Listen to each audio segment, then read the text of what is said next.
بسم اللہ الرحمن الرحیم۔ مراقبہ تھیوری سمجھنے والوں اور باقاعدہ مراقبے کے تجربات سے گزرنے والوں کو خوش آمدید۔ گزشتہ ایپیسوڈ میں ہم نے سمجھا کہ مراقبے کا روحانی سفر غنود سے ادراک میں کس طرح داخل ہوتا ہے، اور اس دوران مراقبے میں کیفیات و مشاہدات کس نوعیت کے ہوتے ہیں۔ آج ہم مزید آگے بڑھیں گے اور ورود اور الہامی کیفیات کو سمجھنے کی کوشش کریں گے۔ ورود، ادراک گہرا ہو کر نگاہ بن جاتا ہے اور باطنی اطلاعات تصویری خد و خال میں نگاہ کے سامنے آ جاتی ہیں۔ اس کیفیت کا نام ورود ہے۔ ورود اس وقت شروع ہوتا ہے جب ذہنی یکسوئی کے ساتھ ساتھ غنودگی کا غلبہ کم سے کم ہو جائے۔ ذہنی مرکزیت قائم ہوتے ہی باطنی نگاہ حرکت میں آ جاتی ہے۔ یکایک کوئی منظر نگاہ کے سامنے آ جاتا ہے۔ چونکہ شعور اس طرح دیکھنے کا عادی نہیں ہوتا، اس لیے وقفے وقفے سے ذہنی مرکزیت قائم ہوتی ہے اور پھر ٹوٹ جاتی ہے۔ دیکھے ہوئے مناظر میں سے کچھ یاد رہتے ہیں، باقی بھول کے خانے میں جا پڑتے ہیں۔ رفتہ رفتہ آدمی ورود کی کیفیت کا عادی ہو جاتا ہے اور مراقبے میں واردات و مشاہدات کا سلسلہ منقطع نہیں ہوتا۔ کبھی مشاہدات میں اتنی گہرائی پیدا ہو جاتی ہے کہ آدمی خود کو واردات کا حصہ سمجھتا ہے۔ مشاہدات میں ترتیب قائم ہونے لگتی ہے اور معانی و مفہوم ذہن پر منکشف ہو جاتے ہیں۔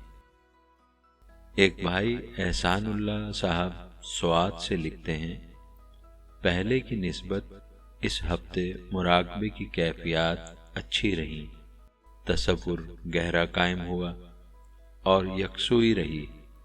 ایک خاص بات یہ ہے کہ عبادت میں یکسوئی پیدا ہو گئی ہے۔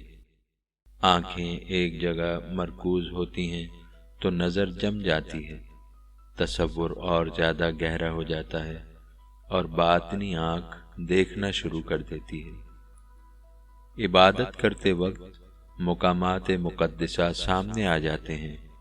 احساس کمتری سے بہت حد تک نجات مل گئی ہے، خود اعتمادی اور یقین پیدا ہو گیا ہے۔ آج سارا دن ذہن بالکل یکسو رہا، جس طرف خیال جاتا وہ چیز یا منظر نگاہوں کے سامنے آ جاتا۔ ذہن نے اسپیس کی اس حد تک نفی کر دی ہے کہ ساری زمین اور ہر ملک، ہر شہر چند قدم کے فاصلے پر نظر آتا ہے۔ کراچی، لاہور وغیرہ سب سامنے نظر آتے ہیں۔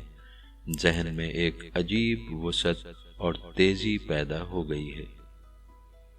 ایک بھائی وقار احمد صاحب لکھتے ہیں، مراقبے میں مختلف قسم کی اشیاء نظر آتی ہیں، مگر ساتھ ساتھ گرمی کا احساس بڑھ جاتا ہے اور پھر یہ احساس ناقابل برداشت ہو جاتا ہے۔ اس وجہ سے مراقبے کا وقت کم کرنا پڑتا ہے۔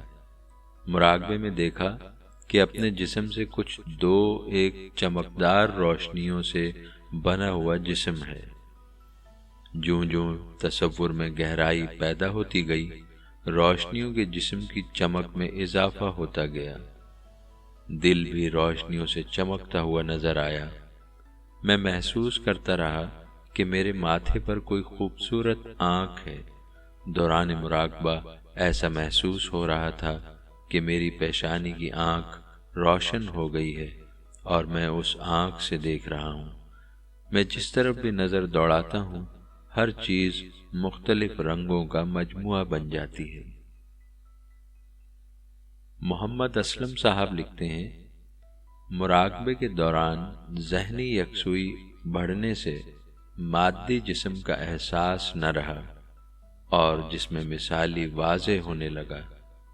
ایسا محسوس ہوا کہ جسم کے اندر کائنات موجود ہے اور کمر کی جڑ سے برقی رو مسلسل خارج ہو کر جسم میں گردش کر رہی ہے۔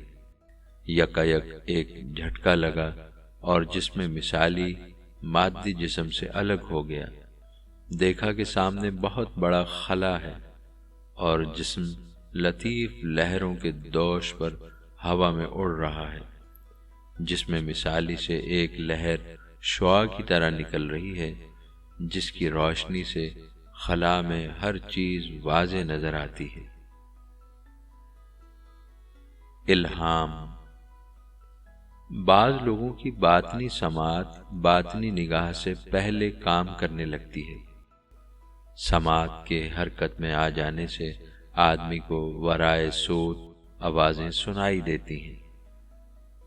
پہل خیالات آواز کی صورت میں آتے ہیں، پھر فضا میں ریکارڈ شدہ مختلف آوازیں سنائی دیتی ہیں۔ بالآخر آدمی کے شعور میں اتنی طاقت آ جاتی ہے کہ جدھر اس کی توجہ جاتی ہے اس سمت کے مخفی معاملات اور مستقبل کے حالات آواز کے ذریعے سماعت میں داخل ہو جاتے ہیں۔ جب بار بار یہ عمل ہوتا ہے تو آواز کے ساتھ ساتھ نگاہ بھی کام کرنے لگتی ہے اور تصویری خد و خال نگاہ کے سامنے آ جاتے ہیں۔ اس کیفیت کو کشف کہتے ہیں۔ ابتدائی مرحلے میں کشف ارادے کے ساتھ نہیں ہوتا، یکایک خیال کے ذریعے آواز کے وسیلے سے یا تصویری منظر کی معرفت کوئی بات ذہن میں آ جاتی ہے اور پھر اس کی تصدیق ہو جاتی ہے۔ مثال، آپ گھر میں بیٹھے ہوئے ہیں، اچانک ذہن میں کسی دوست کا خیال آنے لگتا ہے اور کچھ دیر بعد وہ دوست آ جاتا ہے۔ دوسری صورت یہ ہے کہ آواز کے ذریعے یہ اطلاع ذہن میں وارد ہوتی ہے۔ تیسری صورت یہ ہے کہ دوست کی آمد کا منظر نگاہوں کے سامنے آ جاتا ہے۔ کشفی صلاحیت جب ترقی کے مراحل طے کر کے شہود بنتی ہے تو ارادے کے ساتھ عمل ہونے لگتا ہے اور آدمی کسی بات یا کسی واقعے کو ارادے کے ساتھ معلوم کر سکتا ہے۔